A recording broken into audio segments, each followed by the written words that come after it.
um aluno, um pai, uma mãe responsáveis por aquela classe, representando, saber o que significa representar a classe. Então isso possibilita o contato entre os pais. Eu não tenho uma resposta. É cada grupo de pais, com cada escola, com cada cultura de bairro, que vai resolver isso. Então, é por isso que não existe uma receita, mas um princípio. Não é? Qualquer ação que vá ser desenvolvida com os pais tem que partir da escola. Mas ela tem que ser planejada e desenvolvida junto com as famílias, com os pais e com as mães.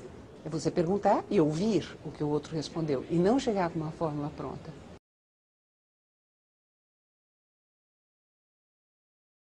O desenvolvimento de estratégias que busquem ampliar a integração entre família e escola é um desafio posto para a escola na atualidade, bem como a ampliação do repertório cultural da comunidade onde a escola está inserida. Definitivamente, não existe uma fórmula nem uma receita pronta.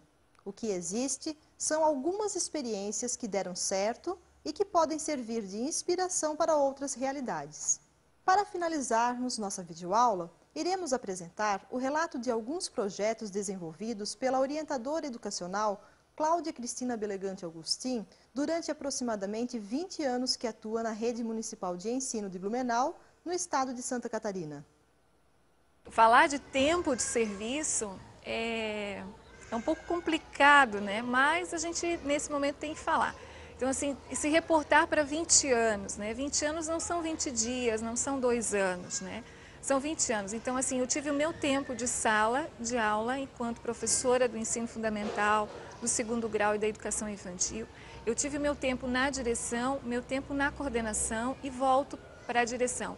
Então, foram vários movimentos que me fizeram, enquanto profissional, crescer.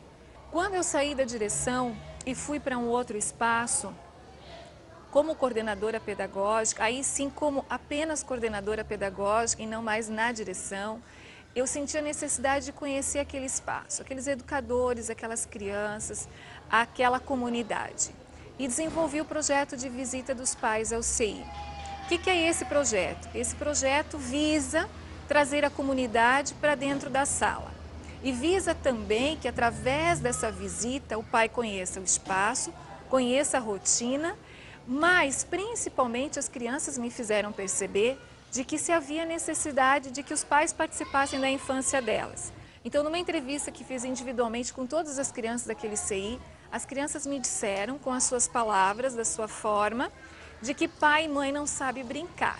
A partir desse momento, eu levei isso para os educadores daquela unidade e, como proposta, trouxe o projeto de visitas, onde naquele movimento do pai vir para a unidade, ele traria uma contribuição naquela visita. Ele resgataria uma brincadeira ou uma cantiga da infância dele na sala do seu filho.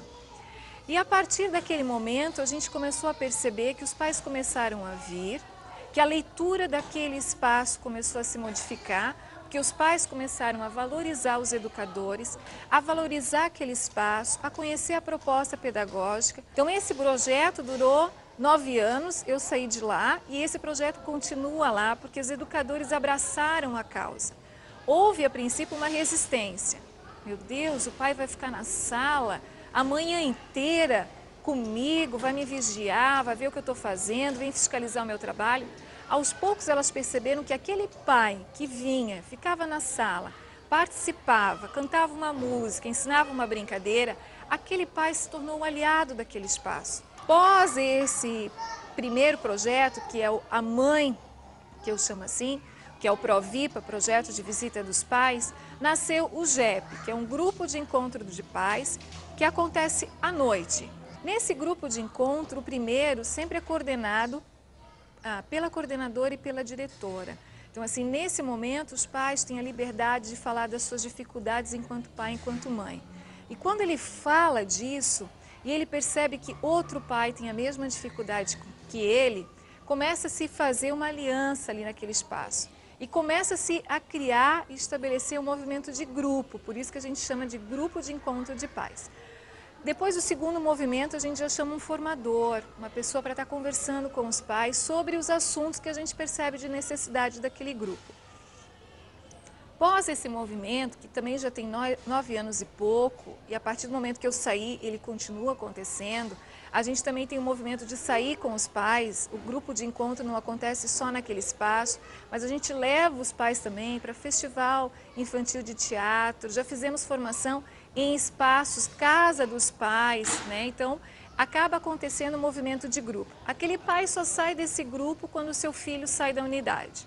Pós esse grupo de encontro de paz, pós o Provipa, a gente começa o SAIP, que é a Semana de Atendimento Individual de Pais. Então a gente tem aquele movimento que a gente faz durante meio ano, a avaliação descritiva do desenvolvimento da criança. Como fazer essa devolutiva para as famílias? A princípio fazíamos numa reunião de pais, com todos os pais em sala, mas o pai quer sempre falar do seu filho. E o outro pai quer ouvir falar do seu filho. Então a gente percebeu que esse tipo de reunião em grupo para falar do desenvolvimento da criança não deixa de ser uma reunião antiética, onde a gente fala do desenvolvimento de uma criança perante outros. Então pensamos na proposta de fazermos a reunião de pais à noite, sim, mas nessa reunião a gente traz o quê? O perfil da turma, a proposta pedagógica e o projeto desenvolvido por aquela turma com aquelas professoras. No momento subsequente, a gente chama os pais para a semana de atendimento individual. Aí sim, nós vamos fazer a leitura da avaliação descritiva da criança, que trata do desenvolvimento infantil e não do comportamento.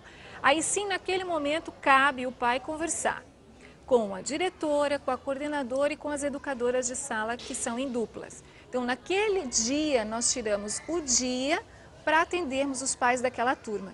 Por isso, semana de atendimento. São projetos que nasceram, após eu ter saído de lá, eles continuam, porque esse projeto ele pode ter sido criado por mim, mas ele não é mais meu, ele é daquela instituição. Então, aqueles educadores compraram a ideia, viveram a ideia e perceberam que daquilo, hoje em dia, é muito fruto da valorização do trabalho que se tem naquela comunidade de pais. Tem um projeto que eu até esqueci de falar, que é o da sacola literária. Toda sexta-feira, as crianças, naquele espaço que eu trabalhava, né, na coordenação pedagógica, levavam essa sacola literária para casa na sexta-feira, para os pais fazerem a leitura da literatura infantil. Então, assim, é um projeto que deu certo e que a gente gostaria de ampliar. Além do pai levar a literatura infantil para ler em casa com o seu filho, a gente queria instituir o passaporte de leitura, que durante uma semana ou a cada 15 dias a gente organizasse o passaporte de leitura. De que forma? No momento que o pai viesse buscar o seu filho, que a gente organizasse um número de pais e que a gente fizesse a leitura de algumas histórias para os pais, no espaço do CI. Chegamos ao final dessa videoaula. Eu e a professora Célia desejamos a vocês sucesso nos estudos, na vida pessoal e profissional.